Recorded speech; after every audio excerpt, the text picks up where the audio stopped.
sharp, that's when the signal shines in. Got the mic set up and the camera spin. Grab a coffee, pull up your chair, join the drive. 'Cause the only place to be on a Monday night at 9 is right here, alive. We're drilling down deep on the legend of fur, the biggest mystery ever did stir. It's Sasquatch Watch Radio. Tune into the same with Gary Kendrick hosting with King. He's heard the howls, he's caught the form's trace, a true seeker leading the chase. Something stirs out in the shadowy wood. Let's uncover it together, just like we should. The team is geared up, the map is laid clear. We bring expert voices where the facts appear. We feature top names on this digital plane, from Meldrum's big theories to Strange Rich Strain. With Lyle Blackburn and Scott Violet online, we chase the elusive one sighting at a time. It's Sasquatch Watch Radio. Tune into the screen with Gary Kendrick, host of the scene. He's heard the howls, he's seen the dark form, a true eyewitness leading the storm. Something is lurking out in the dark wood. Let's find it together, just like we should. We give you the legends, the truth laid raw, and a unique track for the tale of the law. So subscribe to the channel, heed the lead. We're planting knowledge, pulling up the weed. Yeah, Monday night, 9 Eastern, YouTube Live. Sasquatch Watch Radio, where the quest thrives.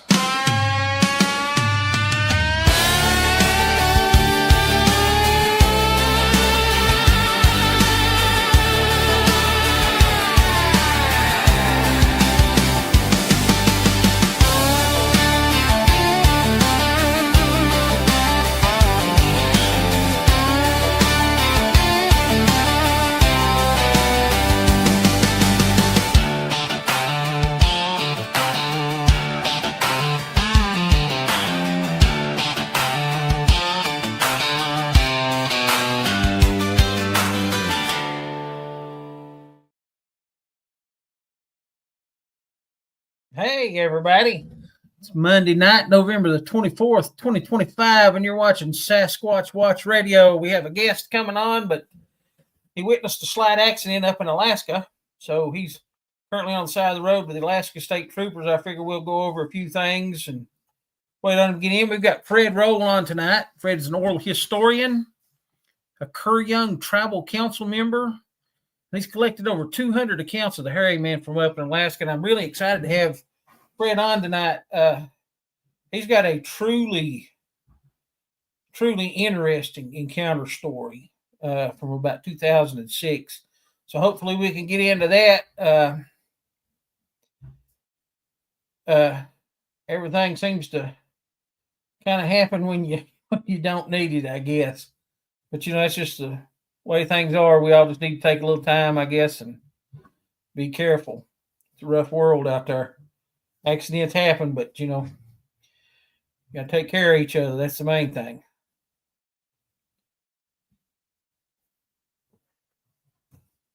See who all we got on tonight. We got Mick, the Meatloaf Man, on. Mick, how you doing, brother? Got David. David, glad to see you, pal.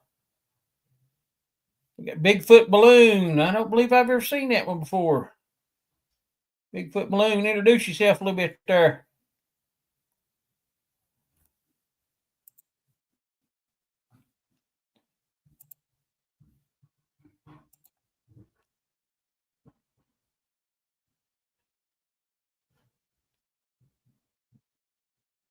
Yeah, there's been some.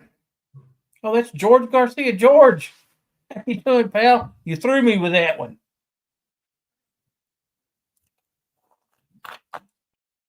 I guess that's your undercover name, Bigfoot Balloon. I like it. I like it. Yeah, there's been some strange things, Mick, going on with the YouTube and Facebook and some of the other things. Sometimes they don't play too well together, which is odd because it's all social media now. And that's kind of the way things goes. Oh, that's cool. I didn't know that. George Garcia, aka Bigfoot Balloon, said he used to own his own hot air balloon. That is cool.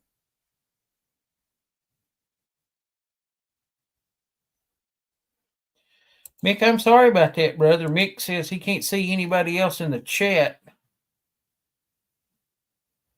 I don't know what's going on. I'm sorry about that, pal. Like I said, everything seems to be acting up here lately, and I don't know why. I had some horrible internet trouble there just a minute ago. I had a hard time getting on. I guess that's kind of the price of living where we live up here in the mountains. You know, sometimes it's good, sometimes not so much. That's just one of the things we got to deal with.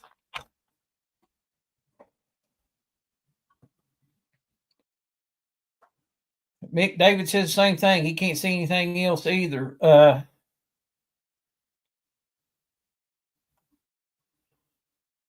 Mick, are you watching yours on YouTube or is it on the Facebook link?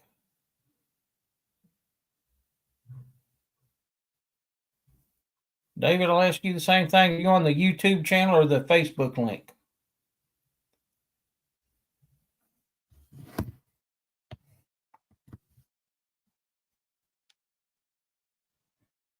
That's exactly right. So long as we all got fresh drawers on, Mick, we're all doing good.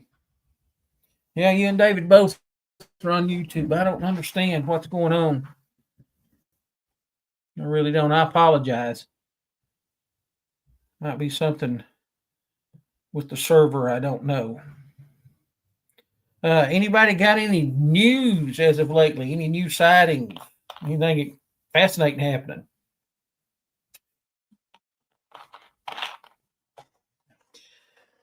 I'll tell you an encounter that was told to me when I worked the Wood Booger Festival up in Norton, Virginia. Had a man that was telling me about an encounter that happened in Wise County, Virginia when he was young. And they were running through the field playing, and Sasquatch just kind of stood up in the field with them.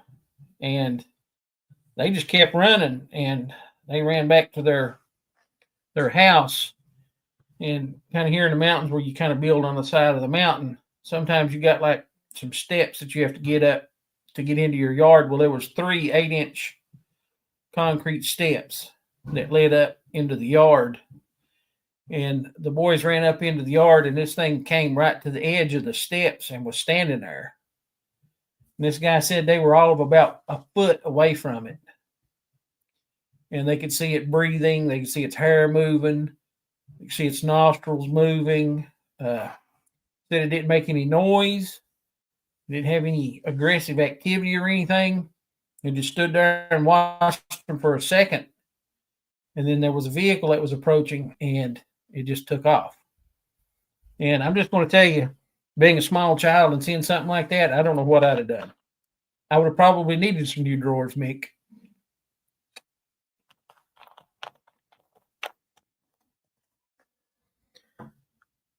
Hopefully everything lines out.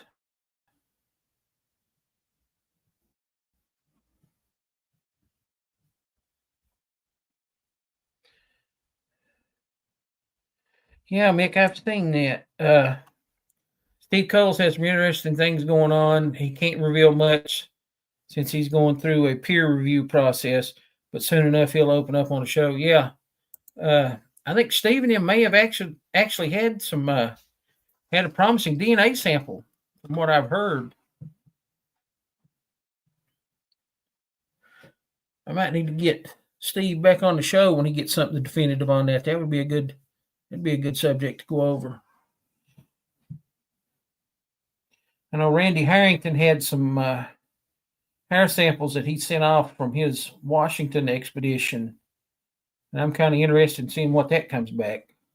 That's going to be really interesting because he had actually, if you guys remember from the show, he had an audio, a game camera photo of like a forearm, and then had the hair sample. So that's going to be pretty interesting to see what that comes out to be. I know a lot of stuff comes back as contaminated with human DNA, and I kind of wonder about that. I wonder if the DNA is just close enough that it comes back and looks like human DNA, but it's really not. That's something that I'm kind of hoping too. There's the DNA study going on in North Carolina right now. I think it's at the University of North Carolina with Darby Orcutt. And I'm kind of interested to see what he comes up with. And one of the things too, I know Dr. Ketchum's study was a little flawed, but if Darby Orcutt's results come back similar to what she found, I think that'll be very interesting and can open up a new avenue into what we're looking at. And just like everything else that's done scientifically, it may come back to be something completely different. I'm just, I'm hopeful to see what comes out of this.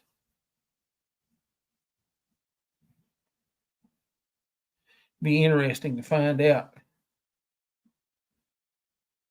How's the weather holding up in Canada, Mick? Got cold up there yet?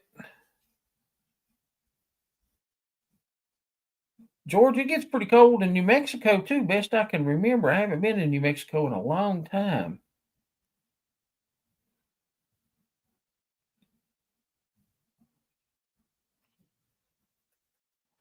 Like I said, we're just trying to beat in a little bit of time here.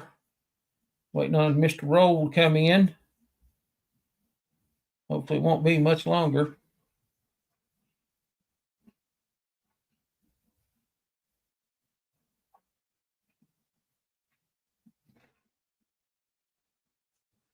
David, have you heard anything lately? Anything new going on?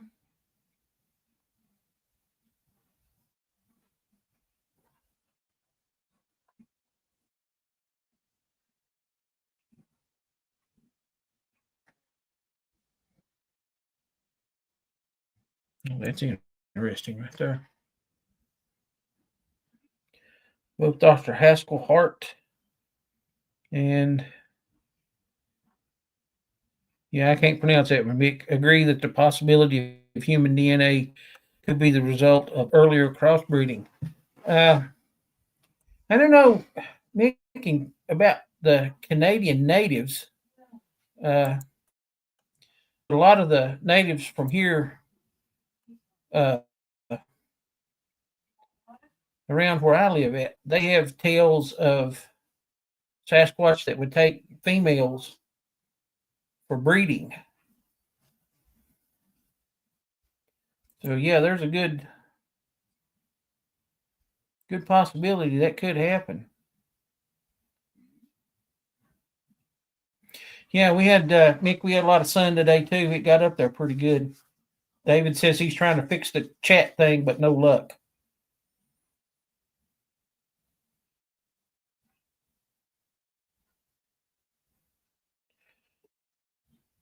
I'm not David. I'm not tech savvy. That's not my area of expertise.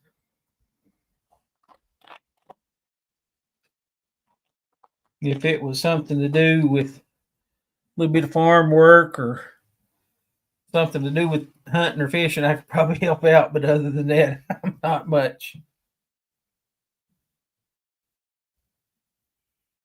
Yeah, cool. Nick says it's the same stories from the First Nations tribes there in Canada too. There's a really interesting native account that I read years ago, and it was a Shawnee Indian tale, Mick, about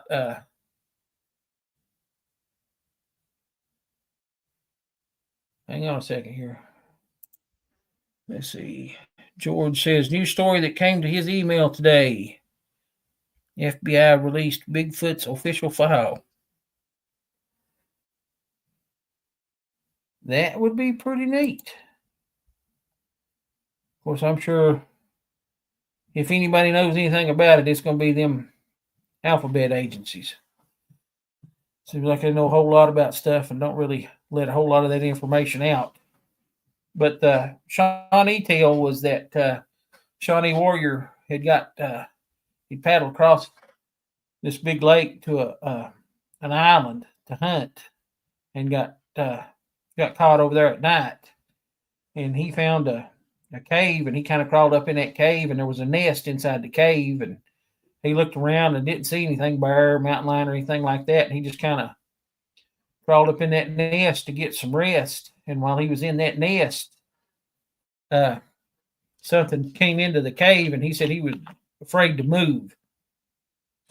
And he could hear something crunching, like something was eating something. And while it was eating it, he said there was a hand that came over, and it had chestnuts in it, and it offered him some of the chestnuts. And he ate some of the chestnuts. Well, the next morning, it was a hairy female. And she kept him in the cave for a while, and finally, like the other family members come up and saw the other family members, an adult male, an older female, and things like that. And the female Sasquatch kept him in that cave for a long time. And eventually they had a child together. And secretly he was going down to the lake, and he was building a canoe to get back out of there. And the day when he decided, he was going to leave, he got in his canoe and started to paddle back out. And the female came down to the shore of the river with the young, and she tore the baby in half and threw one half in the boat with him, and she held on to the other half, and she was standing there on the shore screaming. So that's kind of a pretty harrowing tale. But yeah, there's a lot of stories about Sasquatch breeding with humans. There was one in China, I think it was. And they maybe did some testing on a male that they said was supposedly part Yaren, I think it was. I believe that's the word they use for it in China. And that eventually they tested it. It come to find out that it was a human child, but it suffered from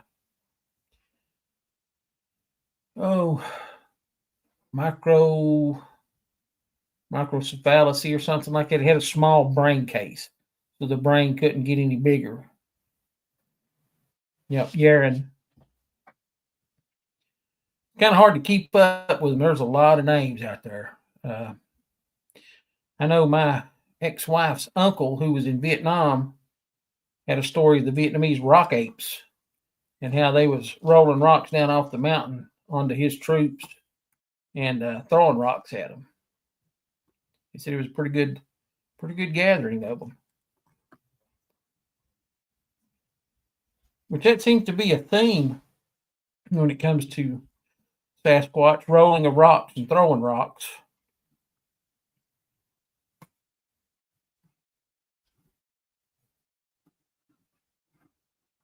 It'd be pretty interesting. Ren means person in Chinese. Yeah, that's kind of interesting. That's kind of interesting, Mick. I know, like the orang pendek in the Indonesian language, that means little person of the woods, orang pendek.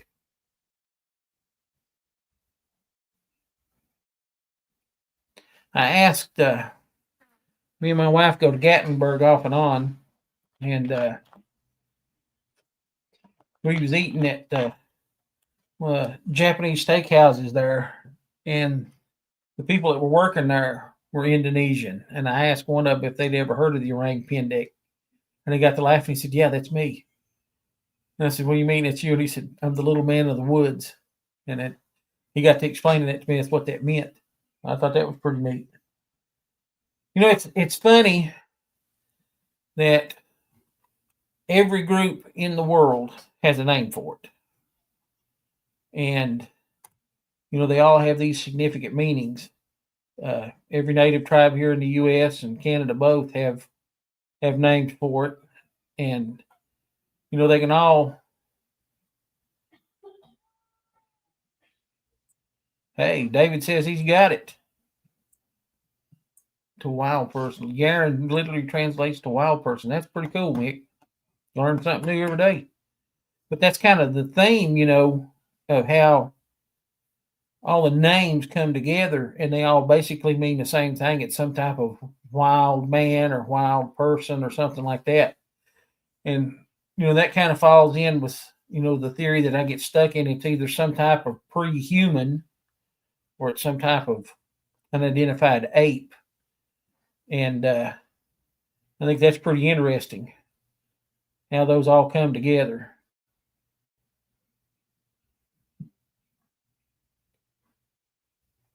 Glad to see everybody on and can see each other now, I hope.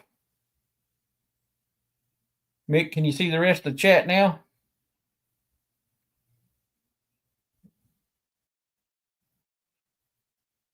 And I'd just like to encourage everybody that's in the chat tonight, if you're watching the show or whatever, get into the chat and, interact. It's always good to get in. We can all learn something. All right, Mick says, I'm not convinced that all wild people seen around the world are the same species. That's an interesting thought. I'd never really thought of it like that before, Mick. I think there might be, like subspecies, when we when you get to looking at it, I'm sure that the Sasquatch that we have here in the United States is vastly different than, just like George brought up, the Yowie of Australia or the orang pendek.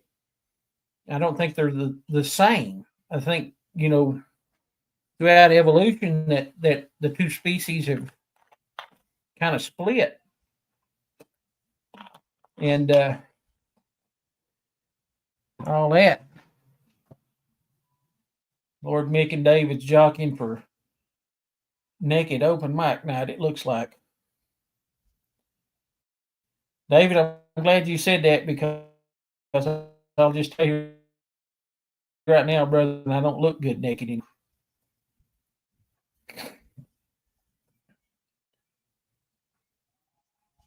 But it's interesting when you get to thinking about the different types. One of the things that I'm going to discuss tonight, if we can get Fred on, is Bergman's rule, where things further north are larger in size than things further south.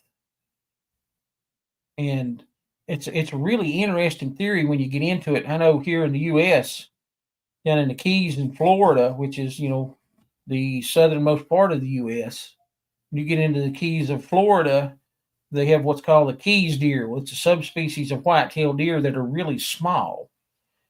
And, the further north you go, the bigger the deer get, the white-tailed deer get, with their subspecies and things like that.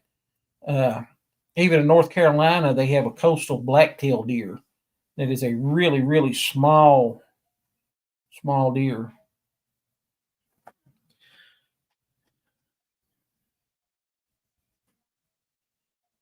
Yeah, they all are different mixes. If you go by the description, they differ. Yowie, Yaren, Almasty, Sasquatch, Orang, Pendek. Yeah, they all do differ. And it's not just with size either. It a lot of color and behavioral patterns and things like that change as well. Like I said, here in the U.S., I've had a few rock throwing incidents, personally here in the U.S. And that's something that seems to vary. You don't hear a whole lot of rock throwing and things like that from up in like Australia and places like that. And yes, Mick, I have seen a vampire deer. I think it's a musk deer, I believe. I believe that's the name of it. They have fangs. They have two fangs that stick down, like long tusks to the top of their mouth.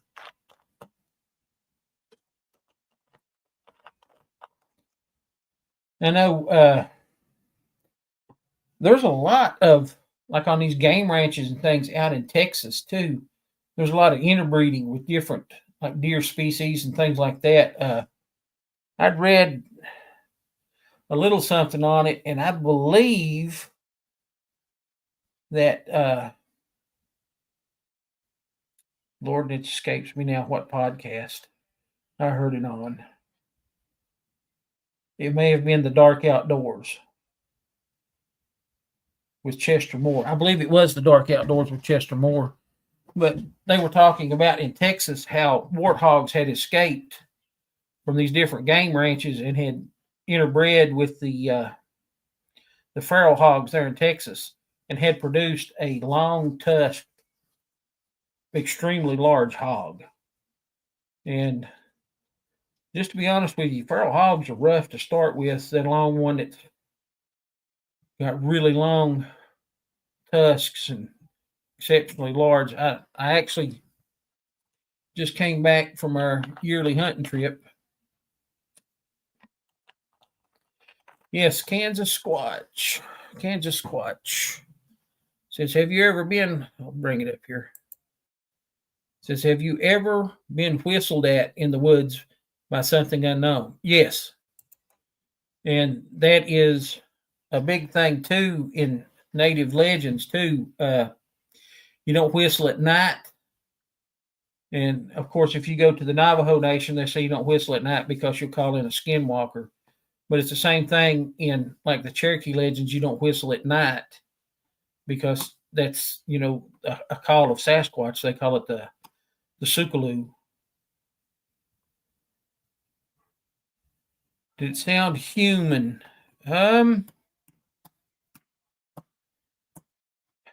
Yes and no. Sasquatch, if that answers your question, it kind of did. Because honestly, there's not that much that whistles, especially at night. I know some ducks whistle. That's something that my youngest son has got me into here lately is duck hunting. And some ducks do whistle, but you don't have those kind of sounds at night, which is really weird. And that's an old Appalachia thing too. Is something my grandmother always said: don't whistle in the woods and don't whistle around a graveyard. And another thing too, Sasquatch, is if you it's an old legend around here too. If you hear your name being called from the woods, don't ever go to it. Of course, like my great grandmother, who was very religious, said that was the devil calling your name. But I've heard several accounts of Sasquatch mimicking like someone's voice calling your name. And we had a guest on the show one time, and I don't remember who it was now, that said that he had heard his mother's voice calling his name from the woods, and his mother was sitting right there beside of him.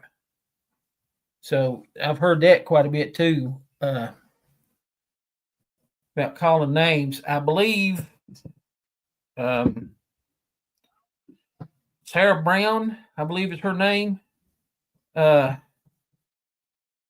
She's with the Sahalish Squatch, I think, out in California, maybe the state of Washington. I think it's the state of Washington.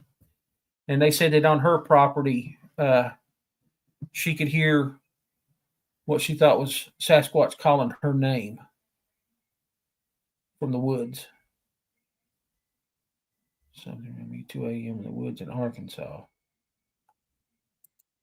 And Sasquatch said he heard something whistle at him at about 2 a.m. in the woods in Arkansas, and heard a knock not far away. I'd say that was a good possibility that was a Sasquatch. Here's something to think about. Let's see what Meek's got to say here. Here's something to think about. I might put my glasses on because I can't read it. Here's something to think about. Cynics say that there isn't enough food to sustain a viable population of Sasquatch in North America. But if you've ever seen how fast feral hogs breed, there's plenty. And yeah, that's the truth. Feral hogs breed. They can have up to three litters a year. Feral hogs are a pretty interesting species, Mick, when you get into it. Growing up on a farm, we'd have these little pink piglets that would be born.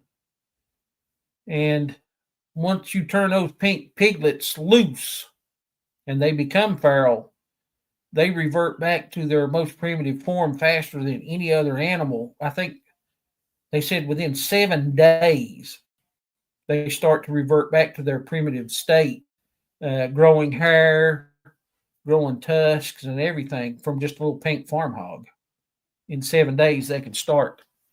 So that's a really interesting thing. And one of my favorite Sasquatch encounters that I've heard of, Mick, come from, I think it was in Georgia, a guy that was hog hunting in Georgia. And he had his sight set on a real nice hog and was getting ready to shoot. And he was getting ready to shoot, and it just like disappeared. So he dropped the scope and looked, and he said, you could see Sasquatch out there, and it had the hog by the back feet, swung the hog above its head, and cracked its head onto a tree, and threw it over his shoulder, and gave a big war cry and ran off with it. And when you get to thinking about that, you take a small hog, 100 pounds. That is a chore for any man to pick up and swing above your head. So that's a pretty interesting story. And I'm going to blow a hole in that, Mick. We eat feral hog quite a bit.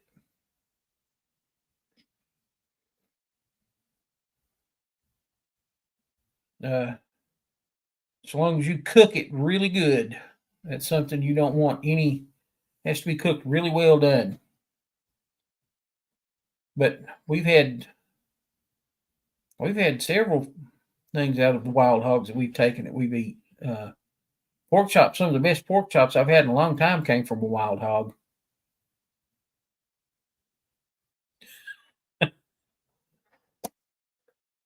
Mick said that sounds like his ex-wife's mom's mating ritual. You crack me up, Mick. You crack me up.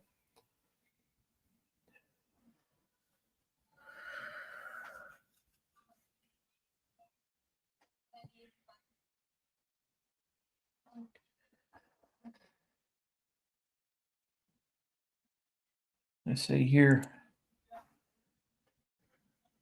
Yeah, I've got to go back to my glasses.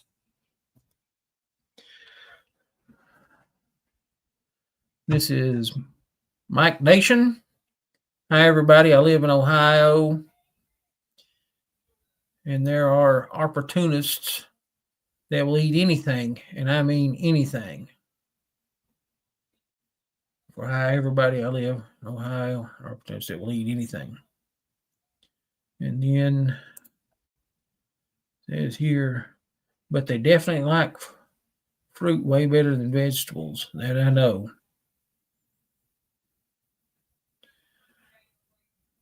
Salmon in a can. Mike Nation, I'll tell you this too. There are lots and lots and lots of native stories of Sasquatch coming in and raiding their smokehouses for smoked fish, salmon, trout, things like that. And there were several Indian tribes throughout the U.S. that would set aside so much of their catch that they caught and smoked throughout the year just for that. So as not to cause, any type of conflict. But salmon seems to be one of the common, and fruit too. You mentioned fruit, so they like fruit way better than they do vegetables. When you think about it, there are a lot more wild native fruit that grow and vegetables. There's only a few species of wild vegetables that you can get: skunk cabbage, Queen Anne's lace, which a lot of times is called wild carrot, uh, wild potatoes, tubers from cattails, bulrushes, whatever you want to call them, yarrow, and things like that. But there's a lot more fruit that grows in the woods. Uh, like one of the large fruits that we have here are pawpaws.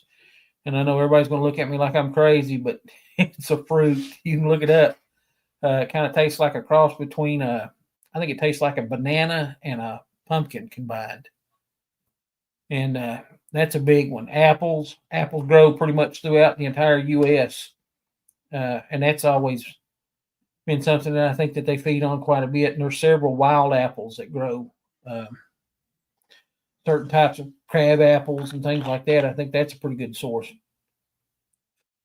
I'm 100% in the camp that Sasquatch is an opportunist, that it will eat anything. It's omnivorous.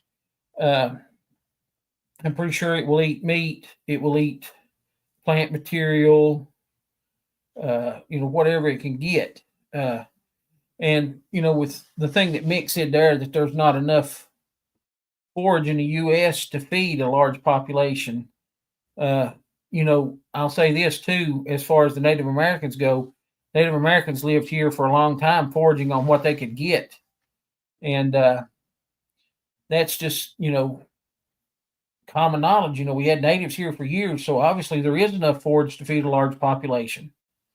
Just think about the amount of Native Americans here prior to Columbian contact, and they lived off the land 100%. They didn't have anything coming in. So, yeah, there's plenty of natural food in the woods for Sasquatch. It's pretty common among First Nations. Sasquatch raiding their food stores, even going into their longhouses. Yeah, there's a lot of stories, Mick. Even here down in the States too, from native tribes about how they would raid food storages and smokehouses and things like that. Deer, I think, probably are one of the main food sources here where I live at, which I live in Virginia, right on the border between Virginia and Kentucky. I could look across the mountain from where I live, and that's Kentucky. So deer are really, really plentiful here. And it's not always been the case where I live at. Growing up in this county, I saw one deer. I have to backpedal. I saw one deer my whole life until I turned 18. And then when I moved back here from California after I got out of the military, well, I lived in California for a little while after that too, but when I moved back here, population had built up enough again that they opened up a season again. And they are plentiful. I went outside earlier to feed my wife's goats, and while I was outside feeding the goats, there was 4 does that come running up through the yard. Yeah, that's true, Mick. There were thousands of millions of buffalo that roamed on the plains and things like that too. But there was large herbivores, elk,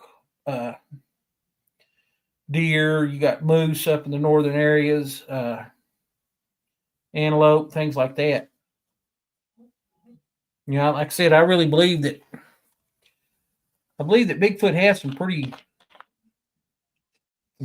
solid hunting strategies, along with its foraging capabilities. And then too, I hate to say it, I kind of pride myself on being able to survive just about anything based on my military history and things like that. But I lost the refrigerator in my camper this year, about a month before the camping season ended. So I went the entire month of October without a refrigerator. And I'm just going to tell you right now, that's hard. That is hard when you don't have a refrigerator. And, when you think back on it, everything back in the day was smoked or something like that. So I'd say Bigfoot did raid a lot of smokehouses to get stuff. even today, there's lots of stories of people hanging up deer in their meat sheds and coming back and the deer being gone. So I think any opportunity for easy food, Sasquatch is going to be there taking advantage of that without fail.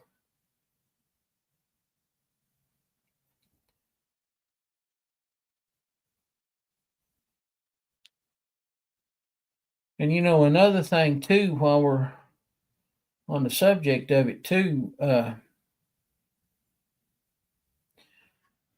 know a lot of Bigfoot have been seen raiding dumpsters around populated areas, and that's similar behavior to the native black bears and things like that here.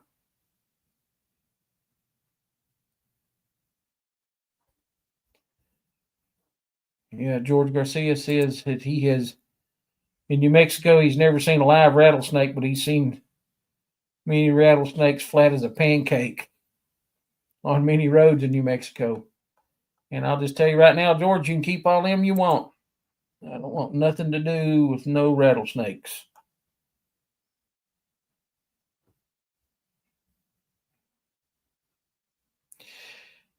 Mick says he doesn't see.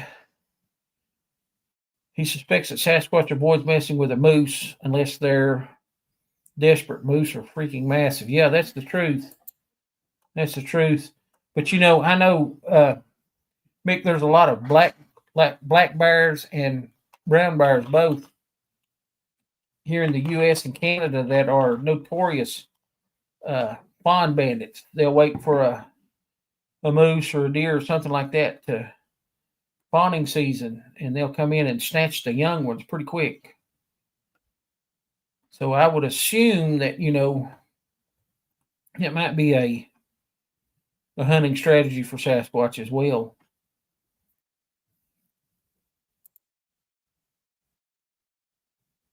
Rattlesnake is good eating. David, I'm going to have to be really, really hungry before I eat a snake.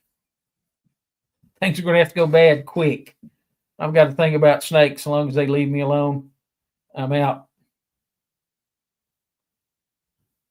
We've got a pretty good population of rattlesnakes built up, but they're not in the part of the county where I live at. Mostly up towards the mountains and the higher elevations. They have a lot of them there. And that's something too. We never saw rattlesnakes growing up, and just all of a sudden it seems like here they are, and that's something too that I've been researching on quite a bit too, is we've had a lot of repopulation of large ungulates here in the U.S. Deer populations are going up, elk populations are going up, moose populations are going up, things like that. And then too, with that, there's a surge in predators too. I never saw a bear in my whole life, and now we have a very large population of bears here in this county. And I think it's directly related to the amount of deer that we've had that's repopulated in this county. And it wouldn't surprise me that, it seems like there's been a lot of sightings here over the past 15, 20 years. And I think that may have something to do with the amount of wildlife that is repopulating in the United States. And I'm sure up in Canada as well. But it's kind of incredible to think about it. And that could be the reason why we've started to see a larger influx of Sasquatch sightings here in the U.S. is based entirely on the amount of game that has kind of come back in the U.S. The fisheries are really doing a lot better than they were when I was a young boy, too.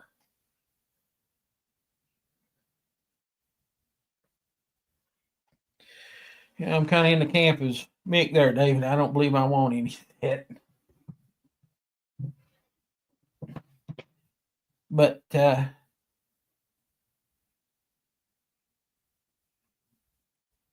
David said not how he cooks it.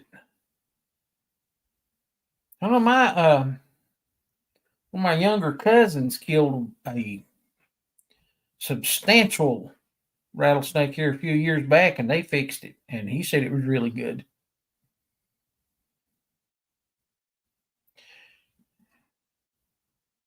And George Garcia says, rattlesnakes are not as scary as centipedes are. That's something else we don't have to deal with here is centipedes. We have some, but they're small. Something like this. Not very big at all.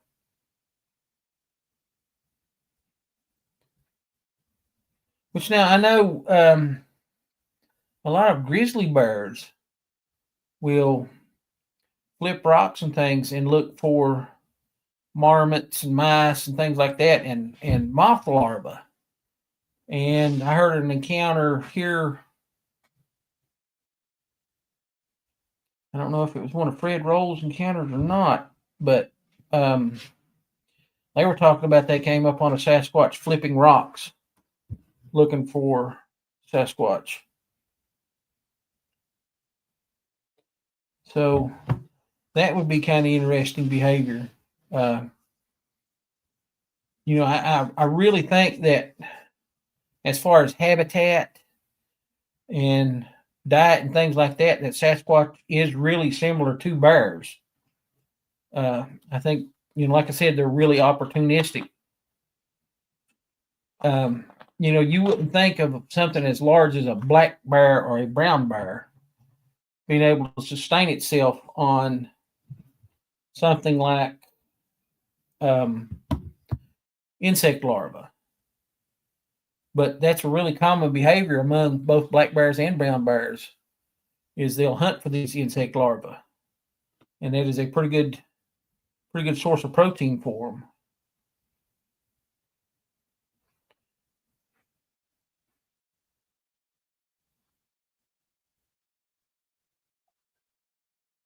Yeah, that's true too, Mick. Mick says, good point, Gary. I've noticed a boom in the varmint population in my area. And suddenly we have an explosion of foxes and coyotes. Even saw a bobcat not far from my place. Bobcats are pretty common around here, Mick. I actually had an encounter a couple of weeks ago with a skunk. In 2 nights, it had broke into our chicken house and killed 2 of our chickens. It killed one night and one the next. And after it killed the second chicken, it had a face-to-face meeting with Jesus after that. I can't afford to be feeding something for something to come in and eat it.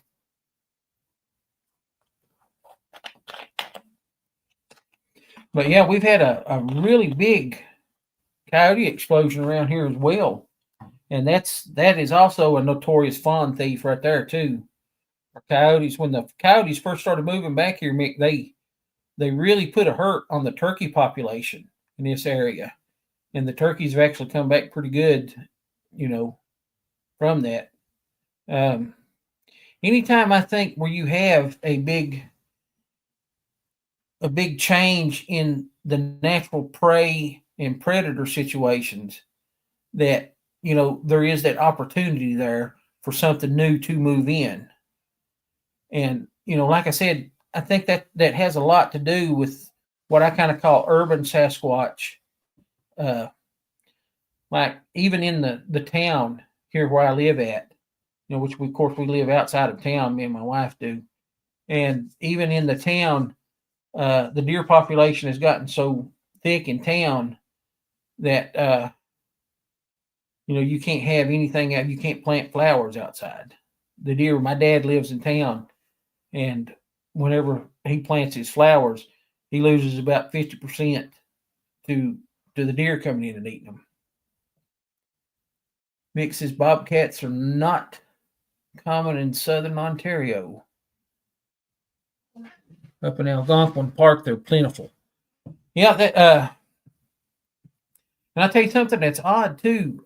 My mom got a really good game camera photo several years back of. At first, she thought it was a bobcat, but I looked at it pretty close, Mick, and it looked more to me like a northern lynx. The coloration on it was wrong for a bobcat. Usually, bobcats around here are spotted, and this was almost a solid color. And it had fur that stuck up off his ears about that far. And bobcats don't have that. So I believe that might have been, some type of lynx that had worked its way down here. And two, the feet on it were different too. The feet were really big. Now that I think about it, bigger than the bobcats. So I'm pretty sure it was some type of lynx that had worked its way here. And with that being said, two different animals moving to different places. We all talk about the possibilities of whether Bigfoot has a home range or whether Sasquatch may have a migratory route. And, I actually think it's kind of both. I think they do have a home range, but I think within that home range, too, you're going to have migratory animals. Like you may have a younger male that gets kicked out of his family group, and they can migrate a pretty good distance, I believe. And I think that that's why we have some transient Bigfoot moving through areas where there's really not much history of them.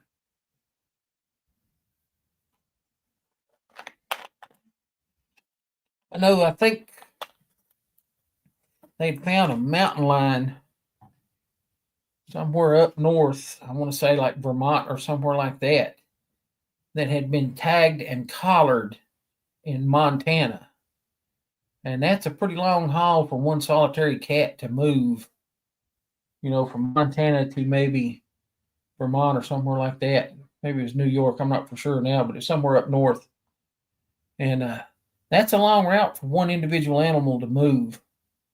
So with that being said, that kind of leads some credence to the fact that, you take a young male and he's trying to find his own habitat, his own environment, his own home range or whatever. And they could migrate for hundreds of miles. So, there's lots of theories and lots of thought out there about, different types of behaviors and different types of environments that they live in. I know some people. Let's see what this is here. Mick says some people have picked up on cougars on their security cameras at their cottages in Ontario. Ontario doesn't have any. Mick, I'll tell you this too. Officially, the state of Virginia does not have any mountain lions in it, but I have seen 3 in this county. And one of those was black. And I know, the DGIF says that they can't be black because it's not one of their color patterns. And with that being said, if you take a small population, a remnant population, and they've interbred over a long period of time, there's no telling what color that they could actually turn out. So I think there is a real possibility of, what the old people here would call black panthers being back here. With that being said, there's a lot of things now that science is coming up with that says, it didn't exist, it didn't exist, it didn't exist, and then all of a sudden, boom, there it is. And I'll go back to the camera rig that Doug Highcheck built that captured the first giant squid. So that was really, really interesting.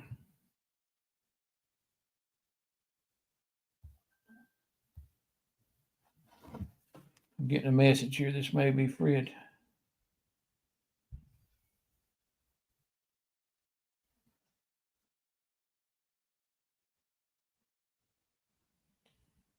Okay. Nope. So, with that being said, with new species coming up, in different places, that's a good point. Bull sharks have even been known to go very far up north in the Mississippi River. I think up into actually into the Illinois River as well, too, George.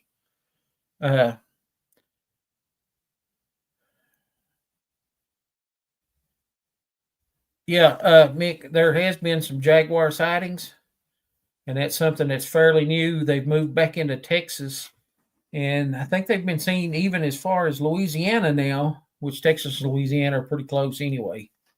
But that's something that had been hunted out a long time ago here in the U.S. was jaguars, and they've made a comeback too. And there's a cat species out there too that's coming into the U.S. from down south, the jagarundi, which is a jaguarundi, ever how you want to pronounce it.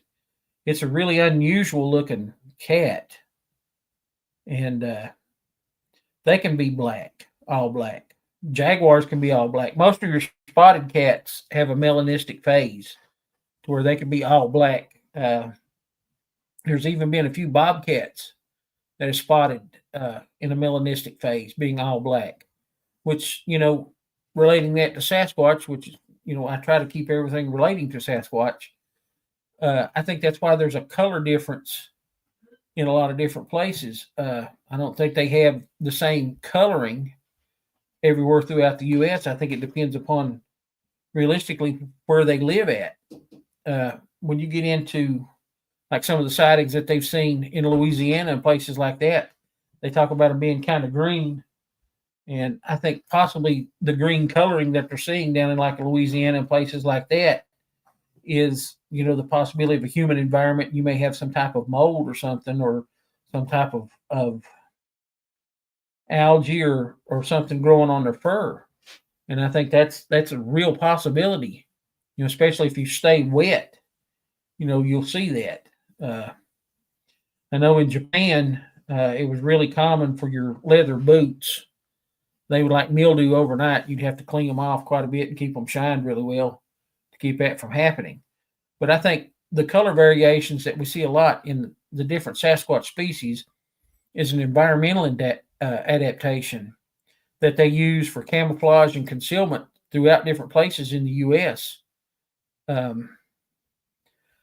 It would be, really advantageous for an animal to be able to blend in with its surroundings so well that it can't be seen. And I'll go back to the Bob and Kathy Strange story that we talked about on the show with them, where Bob went and looked in this gully, and he saw these two logs laying in this gully, and he knew they were logs, and he couldn't cross across them. He was going to try to step on one of them. And he's like, hey, it's the first day or two here, and I don't want to slip and fall and break a leg, So he didn't try to step down onto the log and move across the log. Well, the next day when they went back to check, there was no logs in that gully.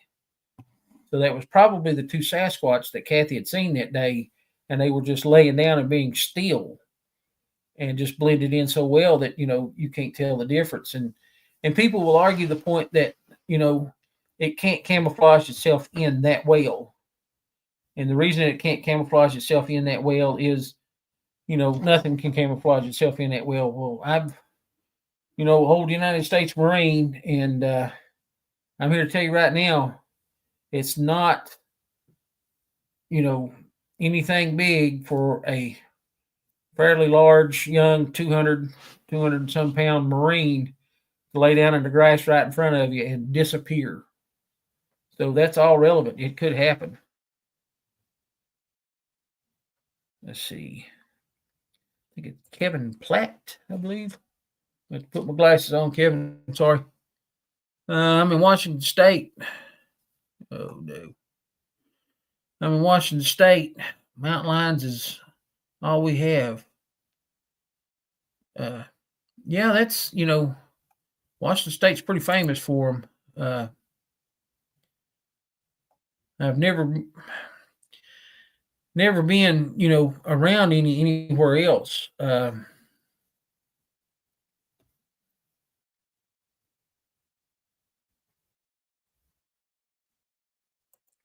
right, Mick's got something here. I'll get back to what I was saying in a second. I don't align myself with Robert W. Morgan much, but he has a good classification theory about the different types of Sasquatch in the same species. I've never heard of him, Mick. I'm going to have to look that one up. Yeah, I can see that. I've often wondered about that. I have read some accounts from up in Canada, Mick, of a type of Bigfoot that's called a gugwe. And the gugwe species has a more elongated snout, almost like a baboon. And if I'm not mistaken, which it's been a while since I read this, that there is some kind of maybe Algonquin legends that the gugwe were face eaters, that they would actually attack and eat people.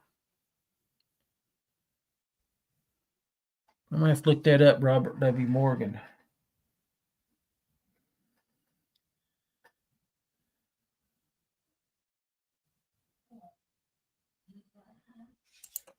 Okay, let's see here.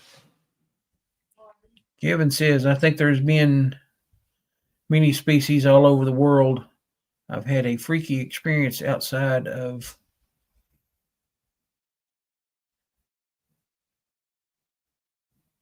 Tonasek, Washington.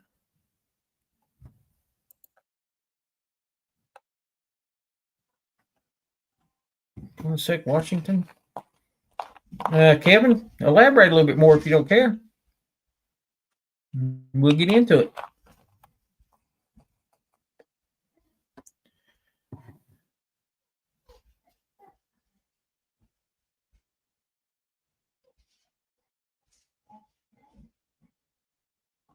Tonasek. Sorry, I'll butcher some names for real. It's skid operator.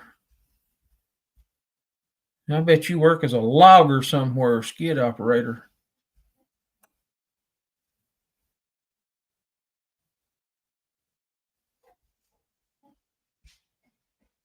Yeah, Mick says is a reconnaissance soldier in the Canadian Forces. Mick is 6'6", 235. And he could make himself unseen. Skid operator, 40 years. That's right. Skid operator, you from up around Washington State or out west somewhere? You know, that's kind of the thing about our area is it logged out a long time ago. There's really not any true old growth forest left here. We're kind of hit and miss when it comes to, you know, extremely large trees, but out in, you know, Washington, California, and Oregon, there's still quite a bit of large timber out there. And I know they work in the forestry department logging and things pretty regular. It's an extremely dangerous job. Extremely dangerous job. Around here, probably about one of the largest logging industries that we have is pulpwood, which is some of the younger pines and things like that they take out, and a few of the scrub trees for paper manufacturing, things like that. Mick, don't feel bad. I weigh probably about twice what I did when I was in the Marines. So I probably couldn't fit my entire uniform across one of my legs now. That's the sad part.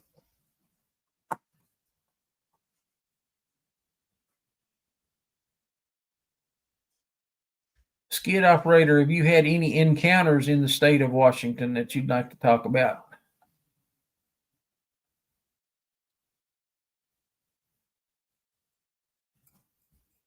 We'll give him and Kevin Platt a minute to answer and see.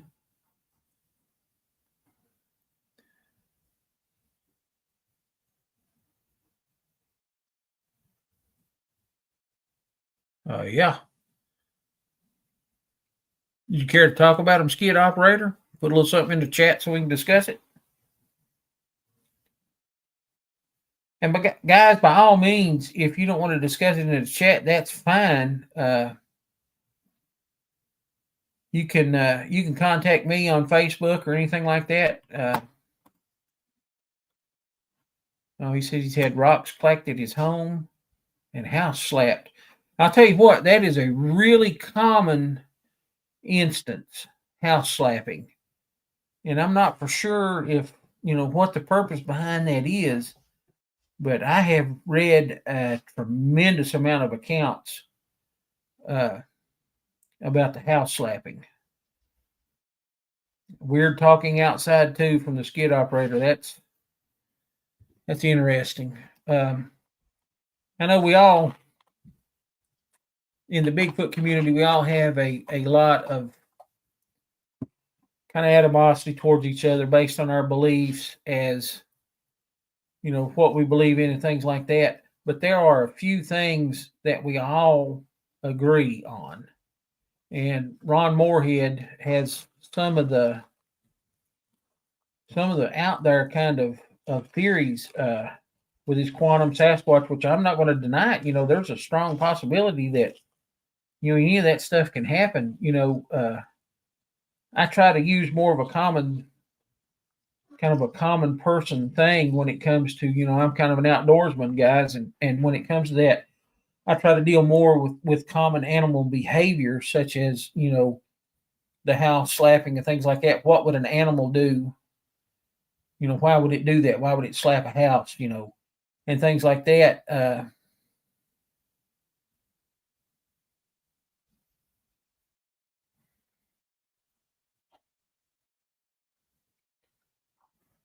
Let's see. Skid operator says my VW was trashed by a big hairy thing on 4 legs, 55 miles an hour to 0. Was that a bear, or do you believe that was a Sasquatch, skid operator? But with that being said, I try to take into consideration, animal behavior. And there are some things, as far as Sasquatch goes, that falls into the animal behavior. And, one thing that skid operator was talking about was the weird talking outside. Ron Moorhead and those guys got all those sounds from up in the Sierra camp. And that some of those sounds I've heard before. I'll be honest with you. The kind of the grunting and howling, I've heard that before. I've heard the whistles before. I heard an owl sound one time before too. That was not an owl. It was way too deep to be an owl. It was whatever it was trying to impersonate an owl. But it was way too deep for it to be an owl call. And I've heard those things. The samurai chatter, like they recorded, like skid operator was talking about the strange talking outside. I've never experienced that. I've never encountered that. I've heard the screams before, and that's enough right there to, raise every bit of the hair on your head up. But the strange talking and things outside, I've listened to Sierra sounds a lot, and at one point in the Sierra sounds, I think I can hear what sounds like something trying to say, "What the F?" And I think that maybe that might have been Sasquatch trying to mimic what those people were saying. Because, this is an elk camp. It's in the 70s. The guys were probably up there drinking beer and talking rough and things like that. So I believe that it was something that was trying to mimic what they were saying. Skid operator says that it was moving faster than 55 miles an hour. And it kept running. Stopped his car cold. Skid operator says 2 screams came to my camp on a logging job in 1990. The screams are something that I can't explain. I've thought of different theories on it, whether it's a locational thing or whether it's like a territorial thing or whatever. But, when you think about it, this animal has done a remarkable job of hiding itself from the modern world. And with it doing that good of a job hiding itself from the modern world, why would it stand there and scream and announce its location to everybody?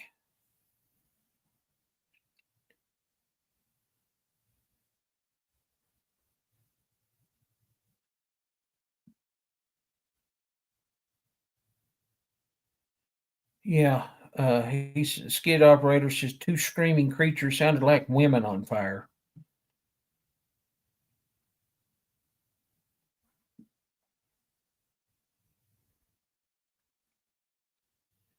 That's pretty interesting. The screams, like I said, is a really interesting behavior. And like I said, I just try to, you know, use my own knowledge of the outdoors and things like that to try to explain these things. And I can't. Uh,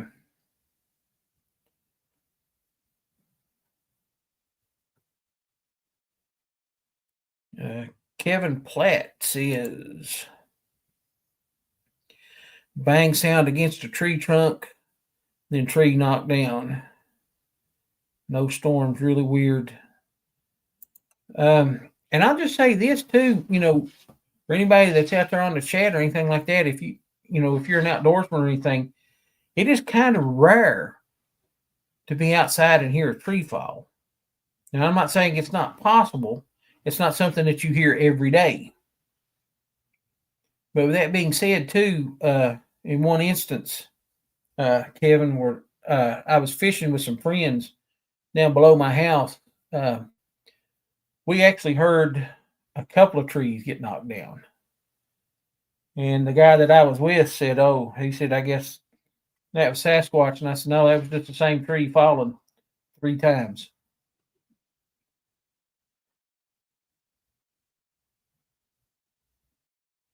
No,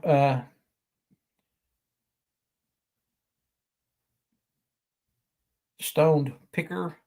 Fred's not on yet, and I'm gonna have to close out the show here pretty soon. Fred was witness to an accident, and he was on the side of the road, and he was helping and dealing with the state trooper. So we'll have to wait and see. May have to have him on next week.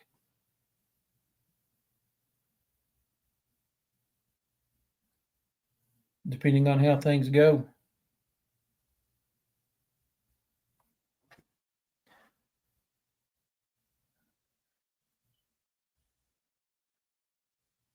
Oh, that's pretty interesting.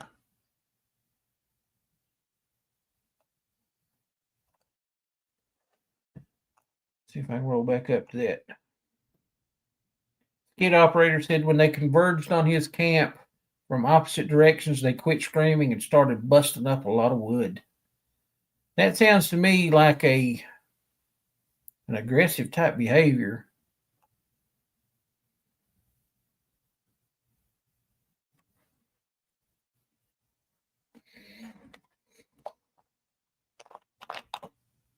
Yep, Mick, that's a good point. Mick says that if you're in their territory or you're considered too close to the young, you're a threat, and the screaming would be normal behavior. And I agree with that. Yes, I hadn't thought about that. That's a good answer.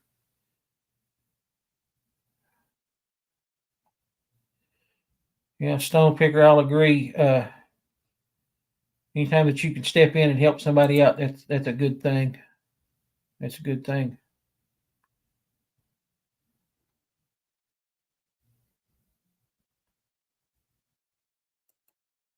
And the skid operator says, great big black hairy thing was getting into his trash one night when he opened the front door. It jumped 30 feet.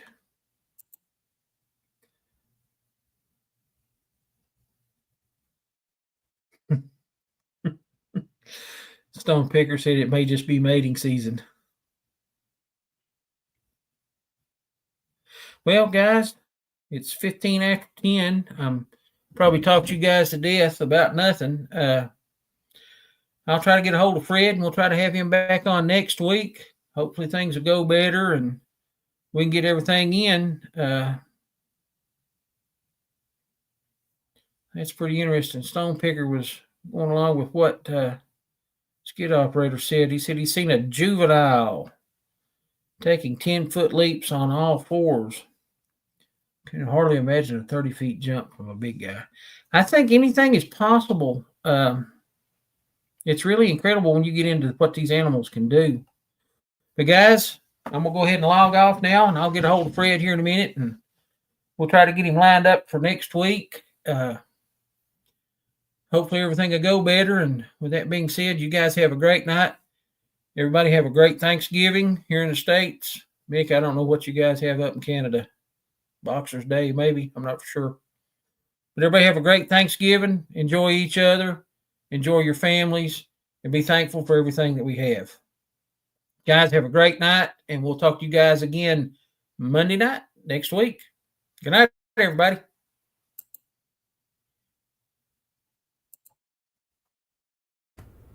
Thanks for tuning in to Sasquatch Watch Radio. We truly appreciate each and every one of you. Stay connected. Don't miss our next exciting show, airing next Monday night at 9 p.m. Eastern. To stay updated, be sure to subscribe to our YouTube channel. We'd also love for you to join our Facebook page at facebook.com/Sasquatch Watch Radio and check out our website at squatchradio.com. Share your stories and feedback. Your feedback means the world to us, so please give us a thumbs up on our shows and let us know what you think. Have you had an encounter? If you've had a sighting or encounter, we want to hear from you. Reach out to us through our website, YouTube channel, or Facebook page. And if you're interested in being a guest on our podcast, please don't hesitate to contact us. Thanks again for listening, and we'll see you next Monday night.